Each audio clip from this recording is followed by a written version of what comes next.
Daniel Canstrom argues against the notion of the development of the United States as a melting pot, a mosaic, or, as a more engaging metaphor puts it, a stir-fry. Rather, it is a history of the assertion, development, and refinement of centralized, well-focused, and often quite harsh government power subject to minimal judicial oversight. As Alanis Enciso insightfully explains in this important book, Mexico has not been immune to these one-sided, heroic narratives of inclusion and welcoming.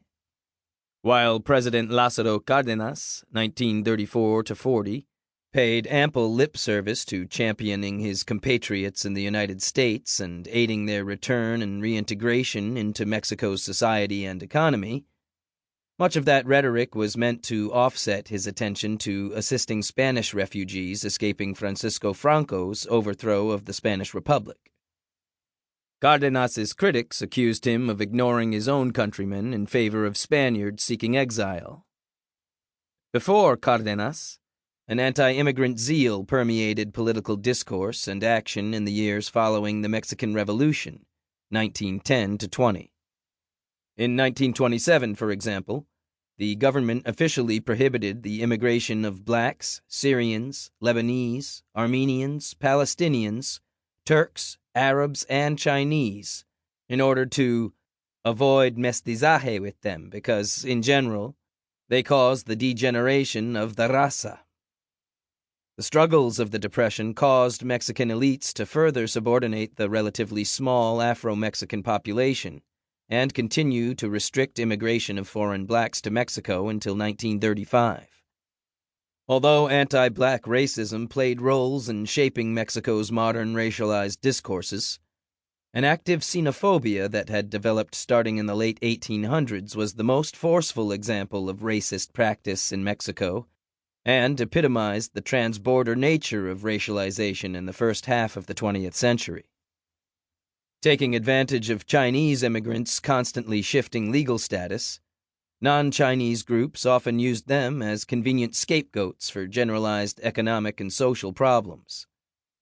Scholars have argued that anti-Chinese movements and legislation in Mexico allowed the increasingly muscular Mexican state to flex its centralized power from Mexico City. In 1931, after decades of intimidation and violent repression, the Mexican government under President Plutarco Calles forcibly expelled most of the small but well-established Chinese population. Given the current and persistent contentiousness surrounding the issues of Mexican migration to the United States, it is vital that we have historical studies that assess the development and impact of migratory trends and practices as they developed in Mexico.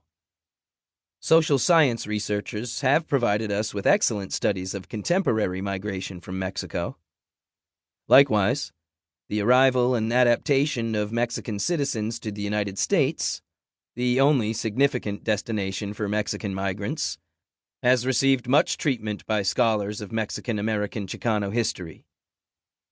But the field still only has a few historical studies that examine the political contexts of the migrants' departure from Mexico.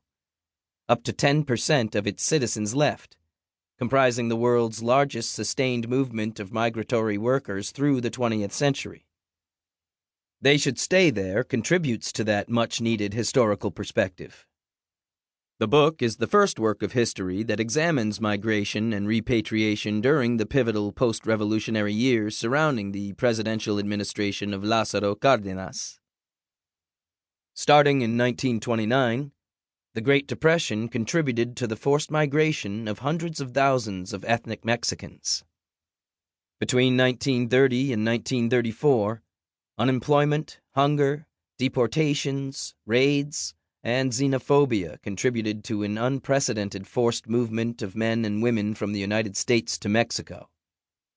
They Should Stay There examines the period following that mass exodus and the shifts in the social and economic situation of the Mexican community in the United States, U.S. immigration policy, and especially the varied and competing policies of state and federal government officials in Mexico toward their own foreign nationals. Throughout his term, President Cárdenas focused primarily on agrarian reform.